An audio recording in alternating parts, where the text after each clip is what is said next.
Alors Karen, quand est-ce que tu veux me rembourser l'argent que je t'avais prêté? Patiente-toi, encore un peu.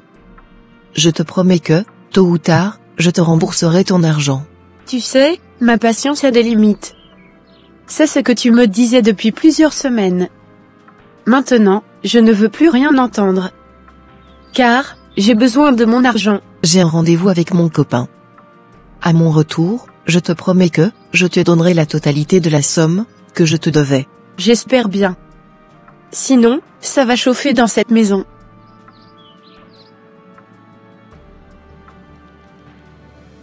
Bon ma chérie. Je m'en vais. On se dit à ce soir. Pourrais-je savoir là où tu vas? Je vais à un rendez-vous d'affaires, très important. Ah bon? Et oui. T'inquiète pas. Je te ferai le compte-rendu, à mon retour. Es-tu sûr que, tu vas, à un rendez-vous d'affaires? Bien sûr chérie. Fais-moi, juste confiance. Maintenant, il faut que, je m'en aille. Car, je n'aimerais pas être en retard. Passe une agréable journée. Merci beaucoup, ma beauté.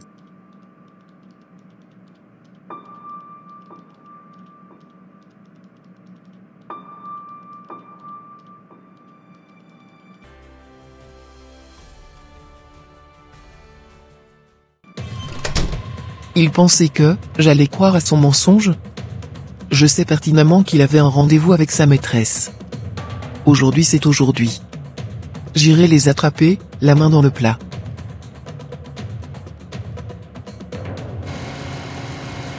Je sens au-dedans de moi que, je vais passer un bon moment aujourd'hui, avec ma maîtresse. Dès que mon copain viendra, je lui demanderai de l'argent, afin de pouvoir rembourser ma dette. Aujourd'hui c'est aujourd'hui. Cette fille verra de quel bois je me chauffe, et de quel parfum je m'embaume.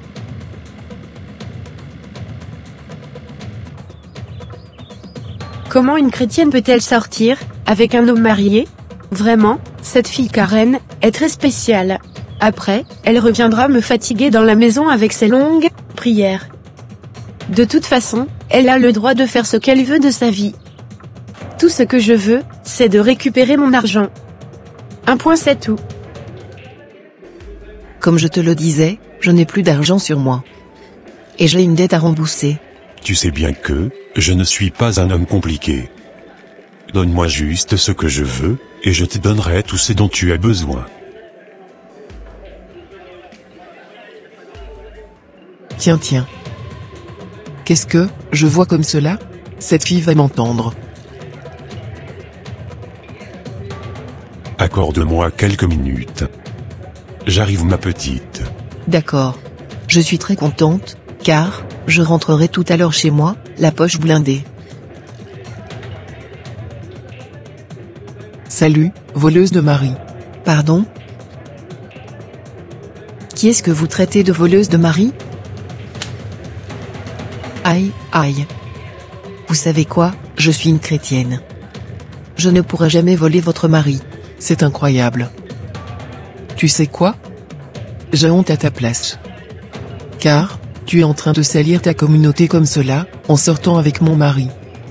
C'est ce qu'on vous enseigne dans vos églises?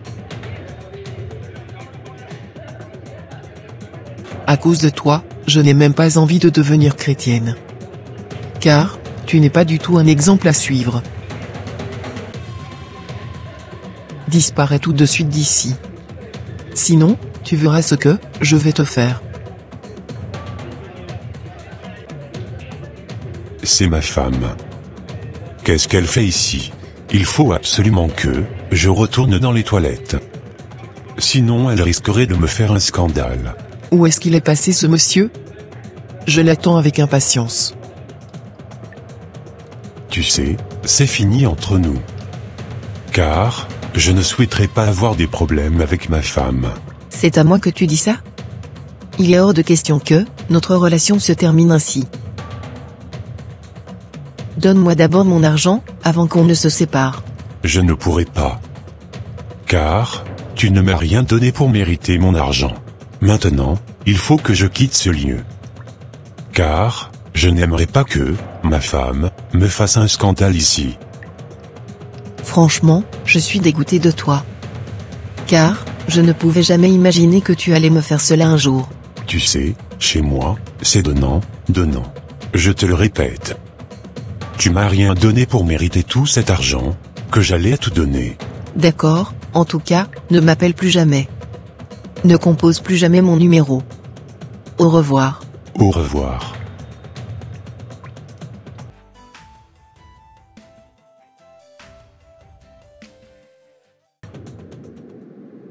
Vraiment, je suis mélangé dans mon cerveau.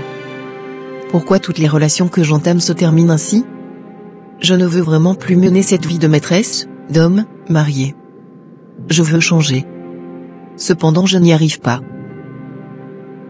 J'irai voir l'évangéliste de notre assemblée, afin qu'il puisse me dire comment faire, pour éviter ce péché. Car, je suis tellement dépassé.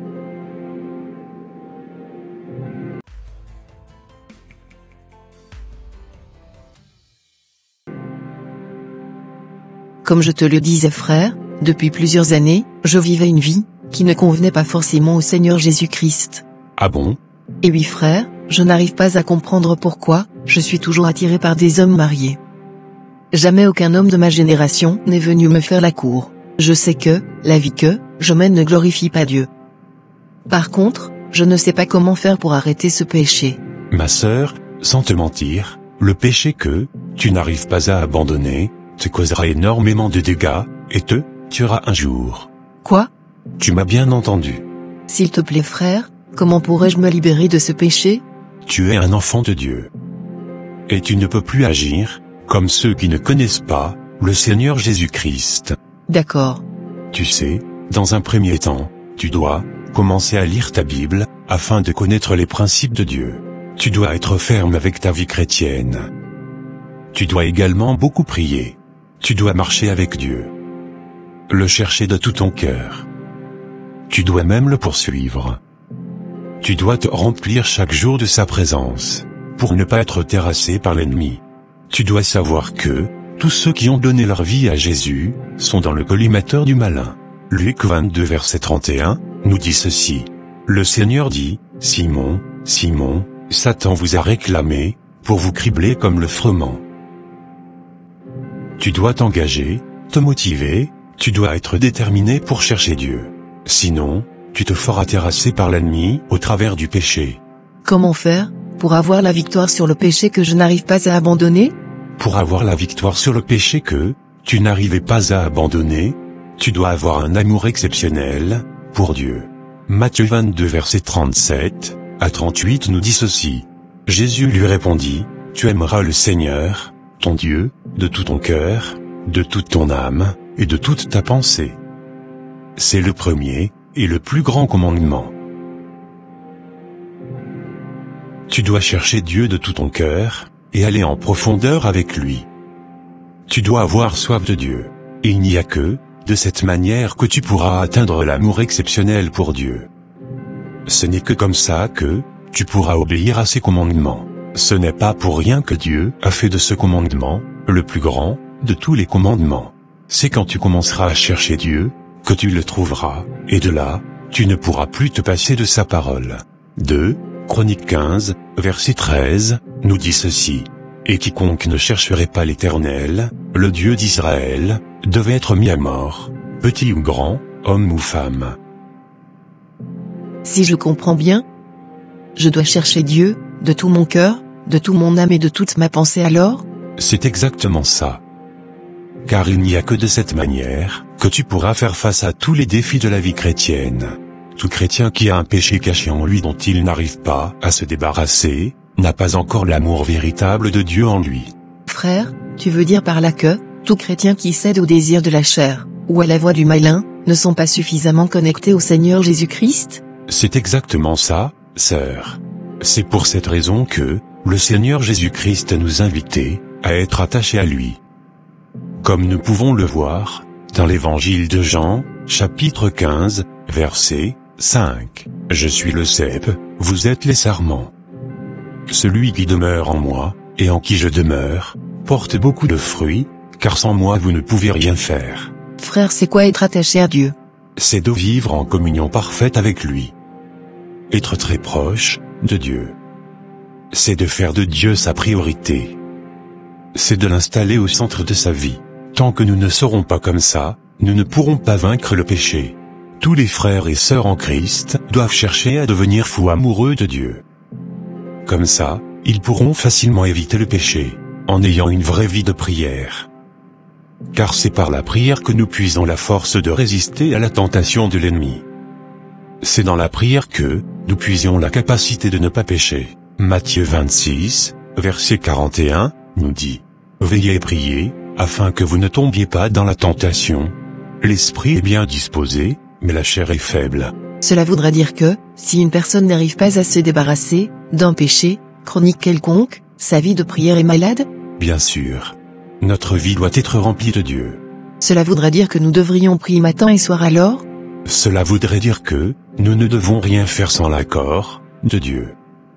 Nous devons prier, en toute heure, à tout moment, et en tout lieu, et rien faire sans demander l'avis du Seigneur. Nous devons aussi chercher à marcher dans la conscience de sa gloire qui nous entoure. Si nous n'avons pas une relation conformément à la demande du Seigneur, on l'aura pour une autre chose. Car les personnes qui ne marchent pas dans l'attachement avec le Seigneur ont tendance à être attachées à autre chose. Et ils sont obsédés par les désirs du monde et de la chair. Et toutes sortes de mauvaises penchants. Bon, j'ai assez parlé. C'est à toi maintenant de t'attacher à Dieu. Merci beaucoup pour toutes ces paroles d'exhortation. À partir d'aujourd'hui, je prends la décision de développer un amour exceptionnel pour mon Dieu, afin de pouvoir éviter ce péché qui me retient depuis des années captive. Alléluia, rendons infiniment gloire à Dieu, sœur, pour cette merveilleuse décision que tu venais de prendre. Que la grâce et la paix de l'Éternel t'accompagnent, afin que tu puisses résister prochainement à la tentation et au péché.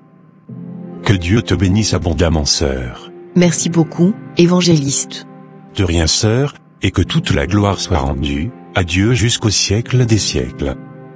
Amen. Amen.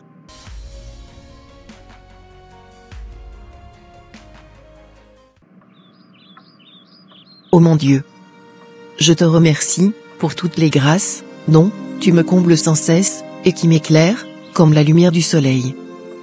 Par elles tu me montres le chemin sûr. Merci, mon Dieu, de m'avoir créé, de m'avoir appelé du néant à l'existence, d'y avoir marqué ta divine empreinte et de ne l'avoir fait que par amour. Merci, mon Dieu, pour tout ce que tu fais dans ma vie. S'il te plaît, Seigneur, pardonne-moi tous mes péchés. À partir d'aujourd'hui, je prends la ferme décision de ne plus jamais sortir avec le mari d'autrui. Je veux te plaire, Seigneur. Aide-moi dans cette nouvelle résolution. C'est au nom de Jésus-Christ de Nazareth que j'ai prié. Amen. Alors Karen, tu es vite rentrée, aujourd'hui. Qu'est-ce qui s'était passé? Le tonton avec qui tu avais rendez-vous n'avait pas honoré son programme? Bien sûr. Cependant, sa femme l'avait suivi en cachette. Et elle m'avait même menacé. Du coup, le monsieur ne m'avait plus donné d'argent. Ah ouais? Et oui, copine. Tu sais, à partir d'aujourd'hui, je ne sortirai plus jamais avec le mari d'autrui. Quoi? Es-tu sérieuse? Je suis très sérieuse. À partir d'aujourd'hui, je veux développer une vraie relation avec mon Dieu. Je suis là pour voir si tu pourras véritablement respecter ta parole et développer cette relation avec ton Dieu. Alors, quand est-ce que tu me rembourseras la dette que tu avais envers moi? Accorde-moi quelques semaines de plus, et je te promets que je solderai l'intégralité des sous que je te dois. À ce que je sache, tu n'as pas de travail, ni de fournisseur d'argent. Comment ferais-tu alors pour me rembourser aussi vite mon argent? À partir d'aujourd'hui, je chercherai du travail, et je prendrai ma vie en main. Je ne dépendrai plus d'aucun homme marié.